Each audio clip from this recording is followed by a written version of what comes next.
Standar higienis manusia ini makin lama makin rata. Ya, dimanapun di dunia ini kita memakai nilai-nilai universal tentang kebersihan, tentang keselamatan jiwa, tentang keamanan, sama di seluruh dunia. Jadi kita pun berhak dapat transportasi publik yang baik, sebagaimana orang Swiss misalnya, yang sepenuhnya dijalankan dengan sistem kapitalis itu. Nah, jadi kembali ke soal pajak dan zakat itu, kalau kita mau fair dan mestinya kita mengarah pada eliminasinya. Yaitu marilah kita konsentrasi saja pada pajak yang memang juga buat kemaslahatan publik, nggak bisa lain. Bahwa dalam prakteknya ada yang pincang dan sebagainya, ya itulah prakteknya yang dikritik gitu. Tapi sebagai konsep dia sudah benar. Ya. Nah, karena satu lagi yang perlu kita pertimbangkan, ketika ajaran zakat ini muncul, itu kan masyarakat Madinah masih sangat sederhana. Diferensiasi sosial begitu masih miskinnya. Jenis-jenis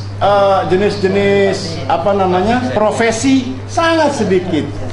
Itu kan komunitas bukan negara. Jadi ada satu komunitas yang membutuhkan dana, itu bagus-bagus saja dalam konteks itu. Tetapi ketika kita menemukan sains, ada ilmu manajemen, ada ilmu segala macam, saya kira memang itu sudah tidak relevan lagi. Saya terlepas dari fakta bahwa itu masih banyak yang mengamalkan ya. Keluarga saya sendiri masih bayar zakat. Pasti, itu soal lain. Maksud saya, sebagai konseptual itu tantangan. Pak Hamid sendiri bayar nggak? Saya nggak bayar. Saya bayar pajak. Saya bayar pajak. Dari bangun tidur sampai tidur lagi saya bayar pajak. Air bersih, bayar pajak. Makan di restoran, bayar pajak. Beli aqua, bayar pajak. Semua hidup saya dibelit oleh pajak. Kan itu yang terjadi dalam manusia modern sekarang. Which is okay kalau memang itu nah mungkin juga karena pembayar pajak kita ini masih sedikit. Ini agenda Pak Bursa yang baru menurut saya. Bikinlah persaudaraan pembayar pajak. Karena di Indonesia ini kesadaran itu belum tumbuh. Di mana-mana saya ketemu orang Jepang namanya LSM pro pajak itu banyak sekali. Nah, kita itu mestinya menuntut negara sekeras-kerasnya atas nama pembayar pajak. Dikemanain duit saya? Dari bangun tidur sampai tidur lagi saya dipajekin. Saya nggak lihat terlalu signifikan perubahan. Orang miskin masih cukup banyak dan seterusnya gitu. Jadi nanti saya kepanjangan. Terima kasih. Marwan. Kalau ada yang bikin persaudaraan pembayar pajak, nanti saya lihatnya persaudaraan pembayar zakat. Marwan ya. Sebetulnya masalah pajak ini Ketua dan masalah zakat memang saya setuju juga dengan Mas Dar. boleh. Saya agak bertentangan Anda. Boleh, tidak apa-apa. Saya senang. Ini demokrasi. Waktu zaman Nabi Yusuf, Jauh banget, Pak.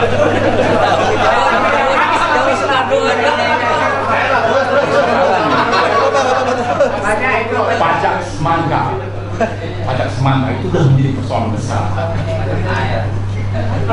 Itulah sudah terjadi pemberontakan kaum Yusuf itu.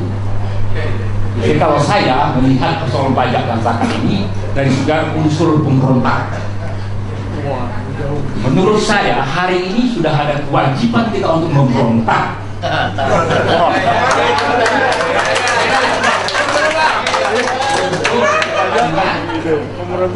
Persoalan pajak, kalau Bapak Penyidik yang sebagai dirjen pajak, mantan dirjen pajak, memang kalau orang tanya kalau soal calon neraka, kita sini calon neraka semuanya. Belum yakin kita masuk calon neraka semua. Persoalan problem misalkan apa itu pajak dan zakat itu sebetulnya unsur kehidupan yang harus diberikan kepada yang gaib. Contohnya Bang. Matahari dan bulan, siapa yang membayar pajak? Makhluk ini. Saya tanya, ini makhluk bulan dan makhluk matahari. Kok di luar Allah makhluk? Maka matahari tetap bulan harus membayar pajak kepada matahari. Itu dalam konteks kota saut tingkat tinggi.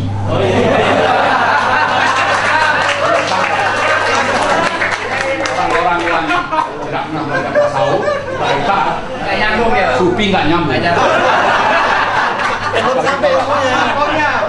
Mas Dar ini kan orang ada lah, NU-nya agak lumayan lah.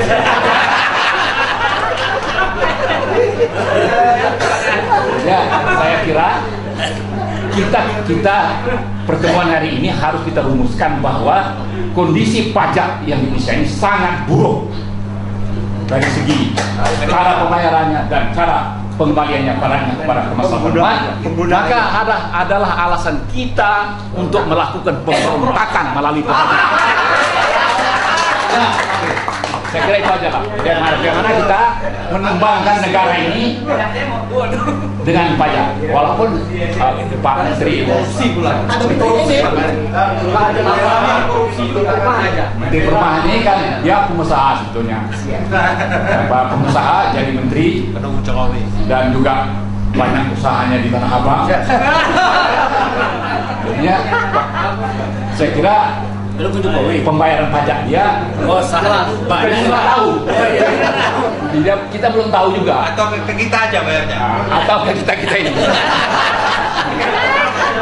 Saya kira itu dulu lah. Artinya ke dalam pajak dalam konteks teologis dan filosofis.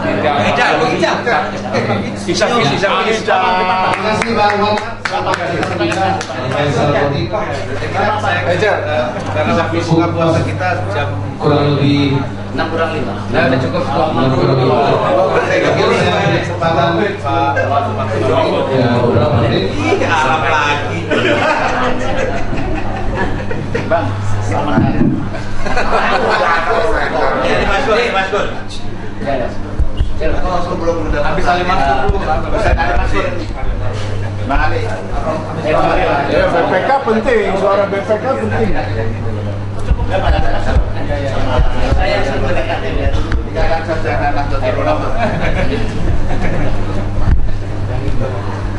Bapak-bapak dan ibu sekalian, diskusi ini anak saya bilang ini satu semester aja nggak cukup nih diskusinya, gitu. Apalagi dalam waktu yang sangat singkat. Saya memberikan catatan demikian. Saya dengan Pak Masdar dalam banyak hal tidak ada perbedaan yang besar. Tapi malah ada beberapa persamaan walaupun tidak sekian saya. Tapi saya eksplisit mengatakan walaupun saya menemukan diri saya sebagai orang awam di bidang agama, walaupun saya sudah lumayan di atas 60 kan, dari segi pemahaman di bidang Islam, saya masih punya keyakinan bahwa konsep apakah itu sedekah, infak, zakat yang dituntunkan, hibah, wakaf dan sebagainya yang dituntunkan oleh Al-Quran dan Rasulullah di hadisnya itu adalah superior terhadap konsep-konsep manusia yang sebenarnya tanda kutip sekuler tadi. Itu satu. Yang kedua, ironisnya di dalam kenyataannya di seluruh dunia, negara-negara yang menerapkan konsep-konsep buatan manusia di luar tuntunan Allah, yaitu konsep-konsep ilmu pengetahuan dan lain-lain, ini superior terhadap pelaksanaan ajaran Islam. Ya, ini buktinya adalah negara-negara yang disebut dengan OECD itu indeks pengangguran itu jauh lebih rendah dengan rata-rata negara-negara Islam. Kemudian tingkat perbedaan antara yang kaya dan miskin itu lebih bagus di negara-negara yang OECD tadi. Nah, pertanyaannya adalah apakah ajarannya salah atau pelaksanaannya yang salah? Saya punya keyakinan ada pelaksanaan yang salah. Yang tadi di-trigger sama Pak Masdar, pemahaman zakat yang selama ini dibangun oleh kawan-kawan itu perlu ditata kembali. Nah, ini saya menjadi tertarik apa yang dikatakan oleh Pak Masdar tadi, sehingga selama itu belum berjalan, saya tetap aja mengatakan bahwa ikutilah dulu apa yang sudah ada, konsep-konsep yang ada. Toh pada dasarnya ini memberikan manfaat kepada umat, kepada kelompok agama, orang miskin dan sebagainya. Khusus di Indonesia yang sebagian besar ini adalah Indonesia umat Islam. Jadi kalau konsep public finance di dalamnya termasuk konsep pajak itu digunakan secara benar, ini ternyata manfaatnya besar kepada masyarakat.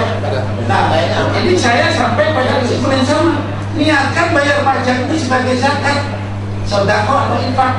Itu aja. Selama kita belum menemukan konsep implementasi yang lebih bagus, saya kira demikian kata saya.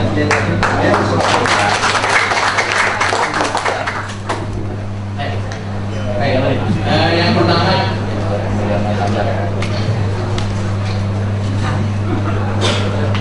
pertanyaan dari ya, itu satu ibadah kok kontrol gitu ya. Kita amin. Ya sebenarnya kita ikhlaskan ibadahnya, kita terjemahkan dalam pembayaran yang jujur sesuai dengan kebutuhan publik itu sendiri. Bahwa kemudian kita mengatakan karena Allah atau ibadah itu adalah di dalam diri kita, tidak ada urusan. Dan ketika kita membayar pajak, ya kwitansi dan administrasi tetap saja pajak, tidak perlu disebut nanti dirjen pajak harus menyediakan formulir zakat. Enggak, dia pajak aja. Zakat itu kan program spiritual, tidak perlu diadministratifkan secara formil dalam kertas dokumen. Tetap saja pajak, tapi kita sebagai muslim makanya memberikan diri adalah ibadah sebagai zakat kita, gitu. Jadi tidak ada pertentangan dengan nilai-nilai yang kita pahami secara bersama. Yang kedua, sesungguhnya kita semua juga tahu bahwa ketika kita bicara soal negara, yang paling menentukan, dan paling strategis untuk negara kan kontrak yang paling strategis baik bagi umat maupun rakyat kan memang adalah konsep atau kebijakan tentang anggaran itu. Tidak ada yang lebih strategis daripada kebijakan anggaran. Dan anggaran ada dua unsur, pendapatan dan belanjanya itu. Pendapatannya kita dapatkan sebagai sebuah ibadah dalam bahasa agamanya. Jadi bukan sebagai sebuah kalkulasi. Saya bayar agar saya mendapatkan layanan. Jadi ada kalkulasi yang jangka pendek. Tapi spendingnya, tasarrufnya, ini yang betul-betul kalau kita lihat secara konsep itu perolehannya sangat tinggi sekali. Islam atau Quran tidak bicara tentang objek pajak. Objek pajak itu hanya disebut di dalam hadis. Yang ada di dalam konsep zakat sebagai konsep spiritual pajak adalah tentang tasarrufnya, tentang spendingnya. Untuk siapa? Itu yang paling penting. Keadilan itu akan dijawab oleh anggaran belanja negara ini untuk siapa, demi kepentingan siapa. Inilah pertarungan yang paling tinggi. Dan Quran hanya bicara tentang tasarruf, tentang masori, tentang sasaran spending anggaran negara itu. Pajaknya didasarkan kepada kekayaan atau pendapatan apa, berapa persen. Sekali lagi ini istihadi dalam bahasa fikihnya. Ini silakan Anda putuskan secara dinamis dari waktu ke waktu. Tapi spendingnya ini yang betul-betul diletakkan secara jelas dan tegas dalam Al-Quran. Jadi sekali lagi pajak memang akan kita bayar dan pasti akan dibayar, karena kalau tidak dibayar kita juga akan dihukum. Tapi pertanyaan moral sesungguhnya pajak yang kita bayar ini untuk siapa dan untuk apa? Itulah yang dijawab oleh anggaran. Jadi kalau Pak Sahib tidak perlu muncul kwitansi zakat, nggak perlu memang, nggak perlu. Dirjen pajak tidak perlu diganti dirjen zakat, tidak perlu. Dirjen pajak saja. Karena zakat adalah persoalan komitmen budaya hati kita, jadi bukan persoalan formal. Bahwa orang non-muslim akan meniatkan sebagai apa terserah. Tapi bagi kita dalam bahasa formal keagamaan adalah zakat, dalam bahasa psikologis agama adalah sebesar dan masalah. Itu aja sesungguhnya.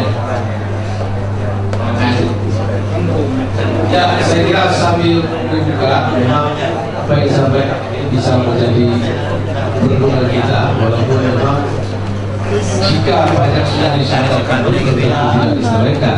Toh kitab suci saja diselewengkan kan, maksudnya pencetakannya. Tapi diskusi kita lanjutkan di lain waktu, dengan waktu yang lebih panjang, karena ini ada yang harus diselesaikan di level bawah sadar gitu ya. Banyak yang merasa ini tidak bisa dibicarakan sebagai tema keuangan semata karena ada setengah kesempatan di situ. Walaupun kata Habib kita selesaikan sendiri itu kita lakukan. Saya kira demikian diskusi kita. Pak Ustaz mau lebih doang. Tuan rumah mau pertama terima kasih kepada para narasumber dan Pak Mas Darmasuddin. Kita terlambat sekejam tadi Pak Ustaz jangan kelas sebenarnya Pak Mahmud. Sudah banyak mau digali soal pajak. Saya nggak paham sampai sekarang saja banyak. Baru bertahun-tahun masih memasaran ini. Saya paham saya. Saya mana yang mau sampaikan ini. Bahwa kita ikhlas saja kalau uang pajak dimakan di negara gitu. Dan Bang Irfan dan Bang tadi mau lewat tadi soal pajak. Cuma pertanyaan tadi pajak kayak baca nggak? Itu gila banget ya. Nah, kita sekarang buka puasa. Waktu sholat maghrib ini lagi perempuan yang di luar. Rata-rata Islam di luar. Jadi perempuan di sini ya, di luar itu. Lagi semua. Kembali aja. Sampai sekarang belum ada ayat mengatakan campur itu. Kalau yang nggak puasa sebetulnya sudah boleh dari makan sebenarnya. Tidak apa-apa, karena Islam juga memberikan kesempatan orang yang tidak puasa untuk makan duluan. Itu ayat Islam, Pak Mahfud. Ya, puasa duluan. Silakan berbuka puasa. Tolong doa dulu. Setelah sholat maghrib. Tadi itu atas kandung itu. Setelah sholat maghrib, yang di dalam sini makannya di belakang. Ingat ya, makannya di belakang yang harus kita siapkan makan luar. Semua makanan sama, nggak ada beda. Soto mie sama nasi liwet, semua sama. Supaya ini apa namanya jangan terlalu berkerumun. Jadi yang di dalam sini, yang di luar sana. Saya pikir dan memimpin doa. Sekali lagi kami ucapkan terima kasih karena kita tidak menyelenggarakan sholat tarawih. Ya, sholat tarawih di rumah masing-masing. Kalau mau sholat isya boleh di sini. Kita silakan Pak Masdar berdoa ini buka puasa.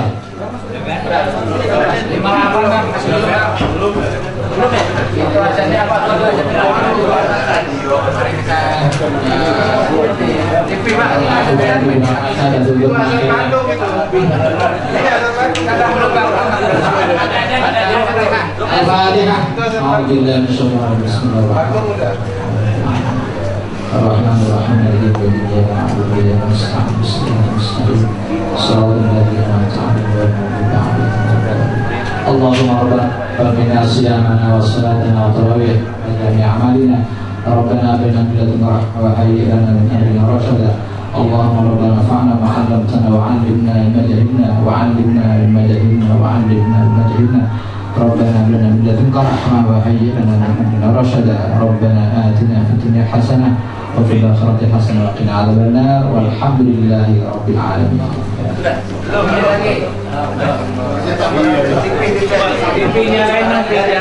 Cuma beda menit gak apa-apa lah.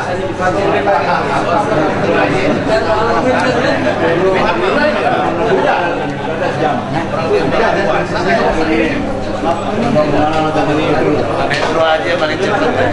Ini ada dengan saya.